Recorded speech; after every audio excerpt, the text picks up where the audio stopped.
gars yi ngeen def maa ngi leen di ziar di leen ziar bu amul àpp dama ñëwoon pour wax leen ci panel bi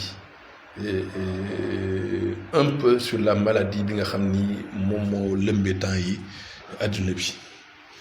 Je veux juste parler aux gens yi nga xam ni dañuy distiller des nouvelles yoo xam ni amul fenn.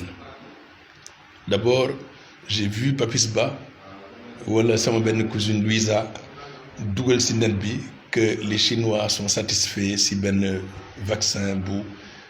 waa Sénégal def. Je vous affirme tey que Sénégal defarul benn vaccin. Sénégal fi mu nekk nii amul benn vaccin boo xam ni defar na ko. Il n'y a pas de vaccin au niveau mondial.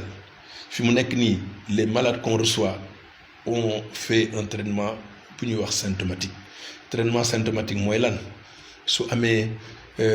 fièvre ñu joxe luy wàcce fièvre su amee sëqat ñu joxe luy kii su amee infection ñu joxe ay antibiotiques loolu mooy traitement symptomatique. C'est-à-dire que virus noonu lay doxee et normalement le virus devrait faire 5 jours et puis après jàll. Mais li ñu constaté temps yi ci virus bi mooy problème c'est-à-dire que le virus originel bi nga xam ne Chine la nekkoon dafa def mutation dëgg dafa def mutation ba nga xam ni que dafa jël génome ADN benn séquence boo xam ni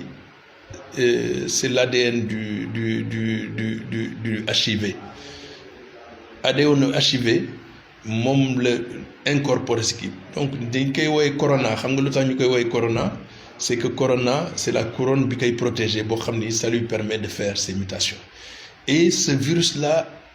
est 10 fois plus virulent que le virus originel qui était en Chine. Donc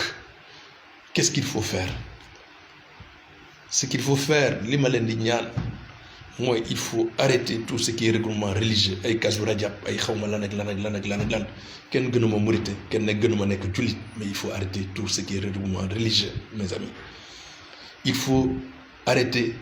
tout ce qui est contact su fekkee mun ngeen ko ba mun leen bañ a dugg les transports en commun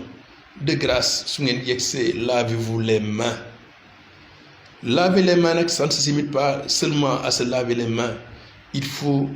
se laver les mains veut dire aussi que ngeen laver tous les outils yi nga xam ni moom la ñuy utiliser c'est-à-dire les télécommandes les tablettes les portables tout ce qui est kii nga xam ni xale yi mën nañ ko laal wala leneen mën nañ ko laal ak loolu. li ci des mooy il y a des numéros verts yoo xam ne dañ ko affiché ku ci am feebar commencé sëqat commencé def lii commencé def la jàppale ma bul dem hôpital su fekkee yow tu as été en contact avec quelqu'un bu ñu infecté wool benn numéro vert boobu naa ko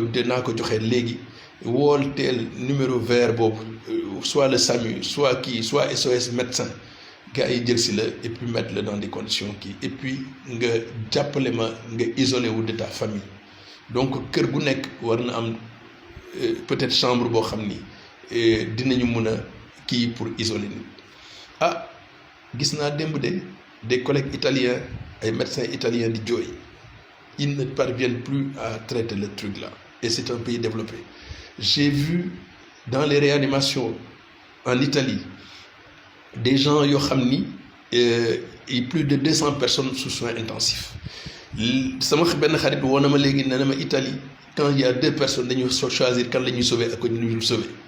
Donc pour que loolu nag bañ a yegg si fii il faut que yéen tamit ngeen xam ni que lii du fo. N'écoutez pas certains gens qui vous disent que ni lii ay fo la lii ay xaw la on fait trop de tintamarre ak yooyu. Mieux vaut faire trop de tintamarre que de faire que man benn jour nit dafa mel ni woon su nit di fo di wax damay lab nga dem sauver ko moo gën au lieu de passer toute ta vie à le regretter. Ñun nag wax la ñu mun donc ñoo ngi wax ak yéen il faut aussi que ngeen jàppale ñu lii ñuy wax as tuuti que ngeen jàppale ñu ngeen commencé ko def. Donc fii laa yem ak yéen pour le moment dinaa indi yeneen information mais s'il vous plaît arrêtez yëfu dof yi ñuy kii di wax ay soo defee saabu sa bopp ay soo naanee laaj ay soo naa ne lii ay soo naa ne lii c'est pas vrai jàppale leen ma s'il vous plaît ah je suis médecin je suis assermenté j'ai des informations peut-être que kenn amul ak ñeneen ñi amul donc s'il vous plaît jàppale leen ñu jàppale leen parce que ñaanuma de lii propagé wu fi déjà famille yu Moodu bi nekkoon fële Moodu bi il a pris un taxi allo taxi bi muy dem Touba waa aéroport la wàcc di jël allo taxi bi mu demee contaminé na 6 personnes les autres personnes yi nekkoon en contact moom ñu ngi leen def quarantaine ñu ni ñoom amuñu dara amuñu pour mettre leen quarantaine alors que fi mu nekk nii ils sont potentiellement transmissibles ils peuvent transmettre le virus s'il vous plaît man maa leen ñaan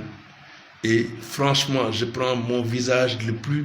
plus ferme pour vous dire que ce truc-là est grave il faut ñu moytu moi j'ai peur pour nous j'ai peur pour nos enfants maa ngi sant nag Vla c'est lui qui m'a donné cette idée en me disant de parler et franchement j'ai parlé merci beaucoup à bientôt je ferai encore beneen communiqué merci